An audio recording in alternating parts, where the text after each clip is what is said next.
every time she gets a chance.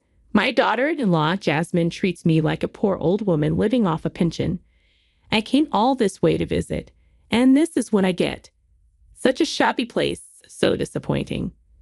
Well, I guess this is what you get on a pension. I can take whatever is said about me, but I can't stand it when someone insults this shop. My name is Susan. At 65, I'm still quite active for my age. My husband John passed away 3 years ago at the age of 70. He fought hard against liver disease, but sadly couldn't beat it. John was a craftsman and fought bravely without much complaint until the end. He was 8 years older than me, and I had always been prepared for the possibility that he might pass away before me. However, his death came sooner than I expected. For a while, I was like a shell of my former self, but thanks to friends and neighbors, I gradually regained my spirit. Now I'm enjoying my time alone, attending career classes, a hobby of mine from way back, and going to the theater with friends. Another significant event happened after John passed and things settled down. My eldest son, Louis, got married. I thought it would be something to cheer me up. John and I had 2 children. Our eldest, Louis, is now 37 years old and works as an IT engineer. He's freelancing now, mainly working from home, and apparently he's earning more than he did as a salaried employee. Teresa, our daughter and Louis' sister, is currently on an overseas assignment. She hardly ever gets to come back home. Louis finally married in his mid-30s, but for Teresa, it seems her job comes first, and marriage seems far off for her. Speaking of putting the job first, that's Louis's wife, Jasmine. Jasmine is 9 years younger than Louis, currently 28 years old, an even larger gap than between John and me. I first met Jasmine 2 years ago when Louis said, "I've decided to marry this person," and brought Jasmine to our house. Louis was attracted to the hard-working Jasmine, and surprisingly, it was Jasmine who strongly desired to marry. She was a slender beauty in a well-tailored suit from a high-end brand, the epitome of a career woman, just like those seen in TV dramas. She exuded an aura of competence, and her views expressed during our family meetings were quite modern. We want to be a couple who respect each other's independence and freedom. Just because I'm a woman doesn't mean I'll give up on advancing my career. I'll work hard. I think we probably won't have children, she said. According to Jasmine, raising children is a hindrance to career advancement. She wants to earn her own money and enjoy freedom without being tied down by family life even after marriage. However, I was somewhat taken aback by what Jasmine said next. Living on a pension really seems like living in poverty, doesn't it? Money is really important. I have to work hard and earn. Living in poverty? I don't know what kind of lavish lifestyle the career woman Jasmine dreams of, but it's none of her business. I'm quite satisfied with my current life, which suits my means. Even the usually calm Louis had to gently chide her, "Hey, Jasmine, don't say things like that." It was a worrying first encounter with Jasmine. The first Christmas after Louis and Jasmine got married, they came to visit my house. Maybe because of her busy job, as soon as Jasmine arrived. "Oh, I'm so tired," Jasmine said as she sat on the sofa and didn't move. Even on Christmas, she seemed preoccupied with work, constantly staring at her mobile phone and tablet, never leaving the sofa. "Louis, I want some coffee." "Louis, I'm a bit hungry. Bring me some snacks," she ordered from the sofa. Louis dutifully brought her coffee and snacks. It's good that she's dedicated to her work, but as a mother, it pains me to see my son so casually used by Jasmine. Moreover, during their stay, Jasmine never once helped in the kitchen. It was always Louis who helped with meal preparations and washing up. Quietly, I asked Louis, who was helping me with the dishes, "Hey, Louis, doesn't Jasmine do any housework?" "Well, I'm mostly working from home as a freelancer, so I usually handle the housework," Jasmine has a commute and often comes home late. Plus, she travels a lot for work, so she's not home much. There's not much to do in terms of housework anyway. It's different from our time. Besides, Jasmine's been given more responsible work lately, so she's busy. You know, we're an independent couple. Jasmine likes to manage her own stuff, though I mostly take care of the house. Well, if you're okay with it, I won't interfere. Jasmine can be a bit harsh in her way of speaking, but think of it as her fighting through the tough world of work.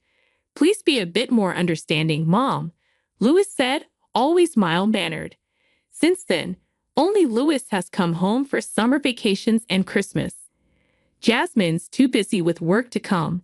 He always says Jasmine has a lot of business trips and often works on weekends. Recently, she's hardly ever at home. For me, having some reservations about Jasmine, it's admittedly easier when Louis comes alone. Every time Louis came back home, I noticed he seemed a bit more worn, which concerned me. Then as summer reached its peak, I received a call from Louis. "Hello. This summer break, Jasmine and I will come to visit for the first time in a while. Is that so? It's been a long time since both of you visited together." "Yeah, looking forward to it, Mom." I felt relieved hearing Louis's cheerful voice. When the summer break came, Louis and Jasmine returned home. This year's summer was reportedly the hottest on record. Our air conditioner at home was running nonstop, but due to its age, it wasn't cooling very well. "Well, I'm home," Louis said. "Hello there," Jasmine exclaimed as soon as she entered our house. "It's so hot, Susan. Is the air conditioner even working?" "Hey, Louis, lower the temperature." She went straight to the sofa and, as usual, began giving Louis casual orders. "It's still hot. Is this air conditioner broken? But I guess you can't afford a new one on a pension." "Louis, a hand fan, please." I had a bad feeling that Jasmine seemed even more overbearing than before. Also, compared to when I first met her, her makeup and clothing seemed flashier. "I'm going to say hello to Dad," Louis said as he went to greet John's photograph. When I returned with coffee for the two of them, I found Louis in front of the photo, but Jasmine was not there. She was still confidently sitting on the sofa, legs crossed, fiddling with her mobile phone. She drank the cold coffee I made without even a word of thanks. I didn't want to nag Jasmine, but even I couldn't hold back this time. "Can't you put the phone away just for now?" I asked. Jasmine replied, "I have important work responsibilities, Susan. Living on a pension, you wouldn't understand. What does living on a pension have to do with this?" I wanted to say something back to Jasmine, but she spoke up again. "The reason Susan can live on a pension is because of the money we work hard to earn. So as someone who works hard every day, I don't have to move in front of people living on pensions." Really? Such excuses? Is this what being weathered by the rough seas of society does to a person? I felt bad for Louis, but I didn't want Jasmine to come over anymore. Knowing she wouldn't help in the kitchen, I made a dinner reservation at a restaurant that holds special memories for our family. It's not the most elegant establishment, but the food is exquisite. When it was time, Louis, Jasmine, and I headed to the restaurant. Upon arrival, we were guided to a private room that had been prepared for us. "Ah, I'm going to say hello to Chef Brown. It's been a while since we've been here," Louis said before entering the private room, leaving me alone with Jasmine. Just the two of us. I felt uncomfortable and uneasy. Jasmine, as usual, was busy with her mobile phone, just as I thought I should start a conversation. Jasmine spoke first. "I came all this way to visit, and this is the place. Kind of disappointing." "Oh, why? The food hasn't even been served yet. This restaurant is really delicious, you know." I tried to explain our family's connection to the restaurant, but Jasmine interrupted me. "I work in the city, you know, and the places I usually go to for private dining or entertaining guests are those trendy ones featured in magazines. I doubt there are any stylish places like that in the countryside. This place is so impoverished. Well, I guess that's what you get when you're living on a pension, Susan. Jasmine, how can you say such things? Please don't speak ill of this restaurant. I replied. I didn't mind her belittling me for living on a pension, but Jasmine was now insulting our family's cherished restaurant. Various thoughts I had been holding back swirled in my heart. Today, I had had enough. It was time to stand up to Jasmine. As my anger reached its peak, I took a deep breath, ready to respond. When we get home, Jasmine, a voice interrupted. It wasn't mine. It was Louis. After greeting Chef Brown, Louis had returned and stood at the entrance of the private room. His eyes had a coldness as his parent had never seen before. I will absolutely not tolerate anyone speaking ill of this restaurant. His eyes said, Jasmine, this restaurant you see was started by my dad and mom. Jasmine must have never seen Louis so angry before.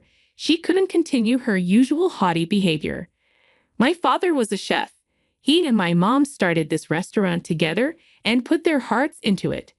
It's a precious place for us, filled with cherished memories. And you call it impoverished.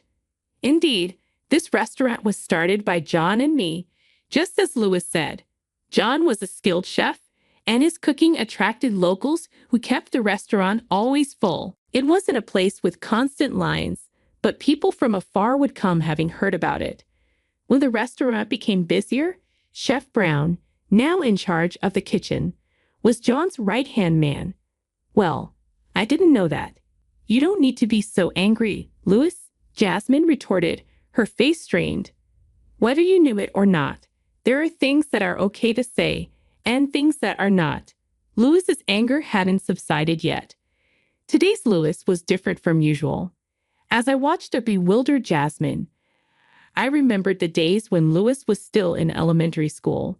He used to stop by the restaurant after school and often helped us out. He washed dishes with his small hands and cut vegetables next to John. Even after marrying Jasmine, it was always Louis who helped me out. This was my chance. I decided to fight back. Jasmine, you know I'm still the owner of this restaurant.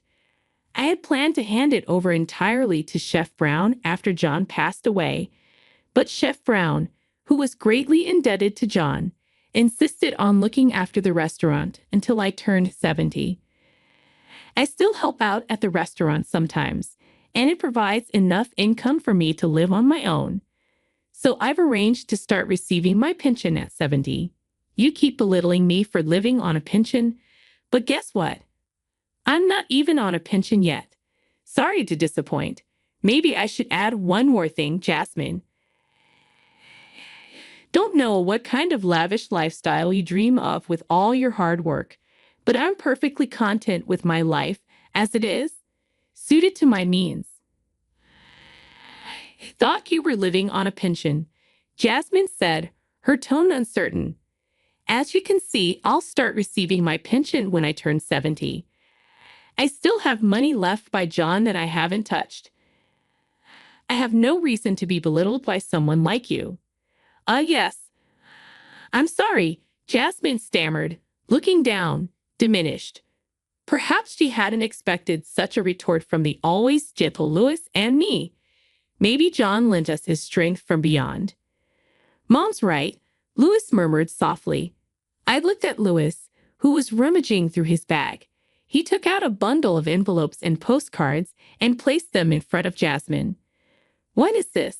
Jasmine asked as she took the bundle and checked its contents. Her face turned pale. No matter how hard you work outside, if you shop without restraint, you can't keep up with the payments, right? Wait, what? I didn't know these had arrived. I don't know anything about this, Jasmine protested. You're never home because of overtime and business trips. No time to check the mailbox. Louis replied, What's this all about? I asked, eyeing the bundle of mail Jasmine was holding. To my surprise, It was a stack of dunning letters from credit card companies. And another thing, Lewis continued, half of these reminders are for purchases at men's stores. I've never known you to shop there, and I doubt you're wearing men's clothing. What's going on? No, that's not it. Jasmine protested. Lewis, don't say such awful things. I can explain. I decided not to hold back any longer. Jasmine, explain this. I demanded firmly. It was for a present. I bought it for someone I owe a lot to at work. I was in a hurry, so I used my card. Jasmine stammered, her face reddening and her makeup starting to melt. For someone you owe a lot to, Louis repeated, pulling out another, larger envelope from his bag and thrusting it at Jasmine. What now? Jasmine hesitantly opened the envelope, her face turning pale. Inside were photos of her walking arm in arm with a flashy young man, entering an apartment building with him. The most damning evidence was left unspoken. What is this? You investigated me? Jasmine exclaimed, her voice sharp. With all those dunning letters, I had to look into it, Louis replied, resigned yet composed. What's wrong with taking a little break? I'm stressed from work, Louis. You're older and too calm. You don't provide any excitement. To me, you're just a house husband. I need some excitement outside or I can't stand it. Jasmine blurted out, now red-faced. Stop it right now, I shouted, my anger finally exploding. Jasmine, listen to me. How dare you treat Louis like a housewife when you're not supporting him? You said you wanted to be a self-reliant and free couple. How is overspending and infidelity being self-reliant and free? I don't want to see your face anymore. Get out of this restaurant right now. Susan, you don't need to get so angry. Louis interjected. Quiet, just get out. I insisted. Startled by the fury Louis and I had shown, Jasmine fled the restaurant. Chef Brown, who had been observing the scene, approached us. Is everything settled? Chef Brown asked. I'm sorry for causing a scene, Louis said. It seems I had to confront Jasmine. I explained the situation to you earlier. It's okay, Louis. Susan, the food is ready, so I'll bring it over. Just the family now. Please take your time, Chef Brown reassured us. Thank you. We appreciated his understanding. Louis and I regained our composure and enjoyed the meal, reminiscing about past times. Chef Brown had faithfully continued John's flavors, bringing back fond memories. Afterwards, Louis stayed at my house while proceeding with the divorce. He left everything to a lawyer and moved his belongings out while Jasmine was at work. According to acquaintances, Jasmine continued to spend lavishly on men even after the divorce. Her mailbox remained full of dunning letters, and her workplace started receiving calls about her overdue payments. Eventually, her workplace found out about the affair and divorce, leading to daily criticism at her job. Despite the discomfort, she couldn't afford to quit as she had to pay damages to Louis. Short on funds, she was swiftly abandoned by her boyfriend, left only with debts and broken pride. With Jasmine gone, peace returned to my life. Louis's sister, Teresa, was returning home temporarily from her overseas assignment. Louis planned to coincide his return with her visit. I'm home. It's been a while. Teresa greeted us. I'm so tired from the long journey. We looked at her in surprise. What's up with you, Mom and Big Brother? Oh, right, I need to greet Dad first, she said, heading towards John's photo. That evening, for the first time in a while, Louis, Teresa, and I gathered around the dinner table and had a wonderful time. Despite her fatigue, Teresa helped with cleaning up. You seem to be doing well. I accidentally voiced my inner thoughts aloud. Teresa gave me a puzzled look. What are you talking about? When I looked back, Louis had a slightly embarrassed smile on his face. I realized I might never see my grandchildren, but I felt fortunate to have such kind children. I knew John in heaven was at peace, And until the day I joined him, I vowed to live a life that suited me and enjoy my solitude. That was the promise I made to myself.